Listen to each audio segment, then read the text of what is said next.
Assalamualaikum warahmatullahi wabarakatuh. Baiklah, kami dari kelompok 1 akan menjelaskan pengertian, fungsi, dan tujuan APBN. Selamat menonton! A. Anggaran pendapatan dan belanja negara atau disebut dengan APBN. APBN merupakan alat bagi pemerintahan untuk mengelola dan mengatur perekonomian negara. Pengelolaan negara bertujuan menjadikan negara Indonesia yang sehat, berdaulat, adil, dan makmur. Setiap negara mengingatkan APBN yang sehat untuk mendukung perekonomian yang sehat pula. APBN merupakan instrumen untuk mengatur pendapatan dan pengeluaran negara dalam rangka membiayai kegiatan pemerintah dan pembangunan. APBN terdiri dari dua sisi pos, yaitu pos penerimaan dan pos pengeluaran.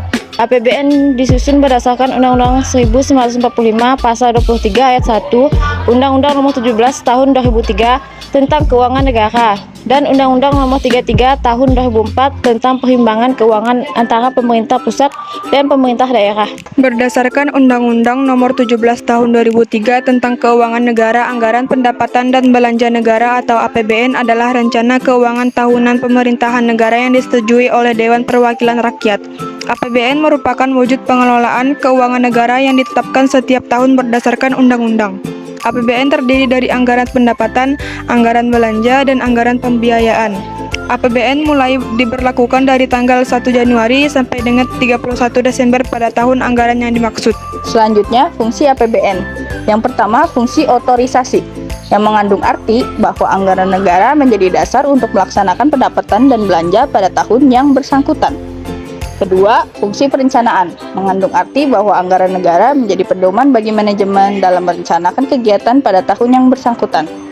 Ketiga, fungsi pengawasan, yang mengandung arti bahwa anggaran negara menjadi pedoman untuk menilai apakah kegiatan penyelenggaraan pemerintah negara sesuai dengan ketentuan yang telah ditetapkan.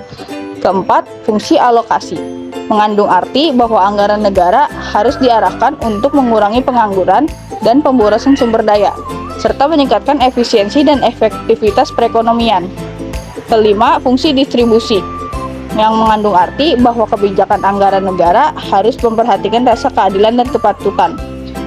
Keenam, fungsi stabilisasi, mengandung arti bahwa anggaran pemerintah menjadi alat untuk memelihara dan mengupayakan keseimbangan fundamental perekonomian.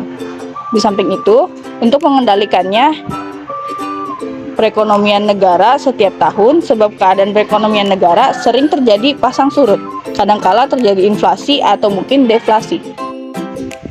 Pada dasarnya, tujuan dari penyusunan APBN adalah sebagai pedoman penerimaan dan pengeluaran negara dalam melaksanakan tugas kenegaraan untuk meningkatkan produksi, memberi kesempatan kerja, dan menumbuhkan perekonomian untuk mencapai kemakmuran masyarakat.